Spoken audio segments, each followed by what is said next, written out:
Isang mapagpalang araw na naman po sa ating lahat. Kumusta po kayong lahat? Sana po nag-enjoy kayo sa kwentong ito. Bago ang lahat, isang mapagpalang araw po. Wag po natin kalimutan suportahan ang ama ng Kalingap na si Val Santos Matubang at Kalingap Rab para mas dumami pa po ang kanilang tulungan. At kung bago ka pa lang sa channel na ito, please po pa-support naman.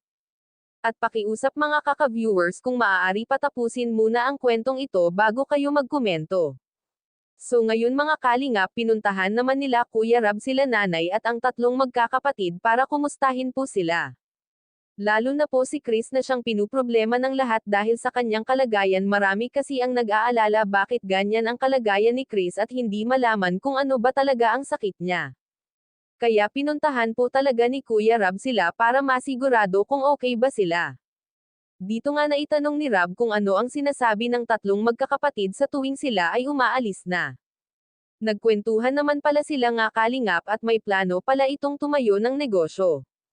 Nasabi po ni nanay kay Rab ito, kasi tinanong po ni Rab si nanay kung ano ang ginagawa niya sa pera na binibigay niya.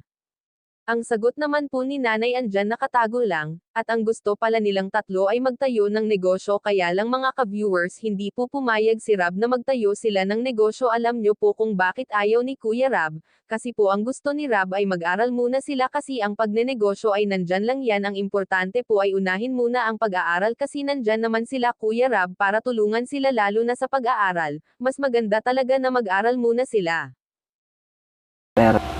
Diyan nakatago lang. Tago lang. Po. Ano bang plano niyo doon gawin? Doon sa pera. Balang araw. Ano ko lang yun sa kanila. Balak sana nila, mag-ano daw sila. Magninegosyo. Sabi ko naman tayong pag-ano niyan. Saka wag mo ng negosyo. Mag-aral muna po sila. Ano po nga sabi ko sa kanila. Mas maganda yung mag-aral muna. Para makatoto. Ang negosyo, saka na yun. Mag-aral muna po sila. Kasi andito naman kami para tumulong sa kanilang pag-aaral. Wala naman po napunta dito na ano. Wala naman. Matapos nung i-vlog namin kayo, syempre marami nakapanood. Anong mga kamag-anak niyo po? Anong sabi sa inyo? Maswerte daw yung mga bata. Kasi ano daw sila sa ano ninyo. Sila daw ang na ano ninyo na kuha na ganun nga. So yun na nga mga ka-viewers, tama naman talaga si Kuya Rab, ang negosyo nandyan lang yan. Kaya dapat si nanay kausapin niya ang magkakapatid na kung maaari wag muna magnegosyo, ang unahin nila.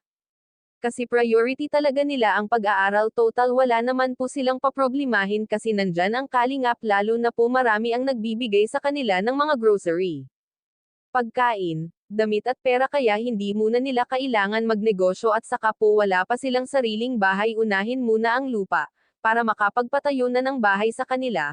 Para akin po sundin lang nila si Kuya Rab, sigurado gaganda ang kanilang buhay at sigurado naman po na hindi sila pababayaan, basta maging tapat lang sila, kasi yun lang talaga ang gusto ni Rab.